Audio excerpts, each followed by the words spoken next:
Hello বন্ধুরা, welcome back to my another blog. সবাই কেমন আছো? আশা করি সবাই ভালো আছো, আমিও ভালো আছি। হঠাৎই ইচ্ছা হয়েছিল আজকে একটু বাইরে লাঞ্চ করব, তো বরকে বললাম আর বড় রাজি হয়ে গেল। তো তারপর চলে গেলাম আমরা লাঞ্চ করতে। আর কোথায় গেলাম সেটা দেখতে হলে তো ভিডিওটা দেখতে হবে। তো আমরা আজকে যেখানে লাঞ্চ করতে যাচ্ছি এর আগেও কিন্তু আমরা সেখানে গিয়েছি, কিন্তু সেভাবে কোনো ভিডিও আমরা বানাইনি।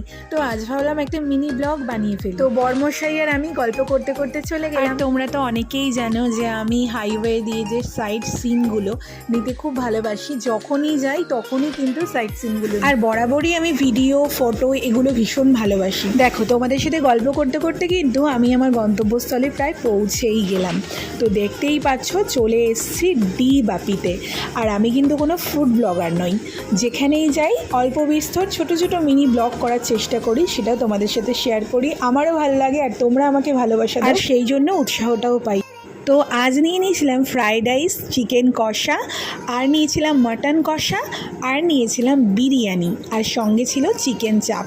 তো এইগুলোই ছিল। তো আমাদের খাওয়া দাওয়া যথারীতি কমপ্লিট, আর খাওয়া দাওয়া কমপ্লিট করে আমরা কিন্তু আবার বাড়ির উদ্দেশ্যে রওনা দিলাম। আর এদিকে তোমাদের দাদাভাই ইয়ার্কি মারছিল, মানে আমার বর। তো যাই হোক, ভিডিওটা কেমন লাগলো জানাতে ভুলো না। অবশ্যই পাশে থেকো, সাথে থেকো তোমরা ভিডিওটার। আবারও দেখা হচ্ছে অন্য কোনো ব্লগে। ততক্ষণ সবাই ভালো থেকো, সুস্থ থেকো, আর আমাকে সাপোর্ট করতে থাকো, তবেই কিন্তু একটু উৎসাহ পাবো। তো চলো, আমি বাড়ি চলে আসলাম। ভিডিওটা কিন্তু কেমন লাগলো জানাতে ভুলো না। টাটা সবাইকে।